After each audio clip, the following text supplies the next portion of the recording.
ব্রাজিলের পারানা রাজ্যের কাম্পো লার্গো শহরে পরীক্ষামূলকভাবে পরিচালিত হয় রিমোট সার্জারি। চিকিৎসকরা এক রাজ্য থেকে অপর রাজ্যে দূরপাল্লার ইন্টারনেট সংযোগ ব্যবহার করে একটি শূকরের ওপর অস্ত্রোপচার পরিচালনা করেন। রোবোটিক বাহু নিয়ন্ত্রণ করে দূরে বসেই সম্পন্ন হয় জটিল এই অস্ত্রোপচার। এই প্রযুক্তি চিকিৎসা বিজ্ঞানে এক নতুন সম্ভাবনার দরজা খুলে দিয়েছে বলে জানান চিকিৎসকরা। ভবিষ্যতে প্রশিক্ষণ কিংবা বাস্তবে রোগীর ওপরও এই প্রযুক্তি ব্যবহার করা সম্ভব হবে বলে আশা প্রকাশ করেন তারা।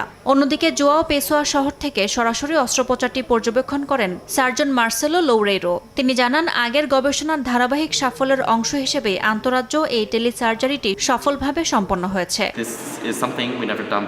টেলিসার্জারি আমাদের জন্য নতুন করে সম্ভাবনার দুয়ার খুলছে। ভবিষ্যতে যে কোনো জায়গায় সার্জারি করা সম্ভব হবে। এটি আমাদের জন্য এক অনন্য অভিজ্ঞতা। এই সার্জারিতে ঘরোয়া মানের ইন্টারনেট সংযোগ ব্যবহার করা হয়েছে বলেও জানান চিকিৎসকরা। বলেন, ভবিষ্যতে সার্জনরা ঘরে বসে এমনকি মোবাইল ফোনের মাধ্যমেও জরুরি অস্ত্রোপচার করতে পারবেন। ব্রাজিল জুড়ে একাধিক রোবট একসঙ্গে সংযুক্ত করে বিভিন্ন ট্রেনিং সেন্টারকে হাব হিসেবে গড়ে তোলা হবে। দেশটির চিকিৎসা বিজ্ঞানীরা বলছেন, টেলিসার্জারির এই সাফল্য ব্রাজিলকে রোবোটিক সার্জারির নতুন যুগে প্রবেশ করালো। ইয়াসমিন অনন্যা, সময় সংবাদ।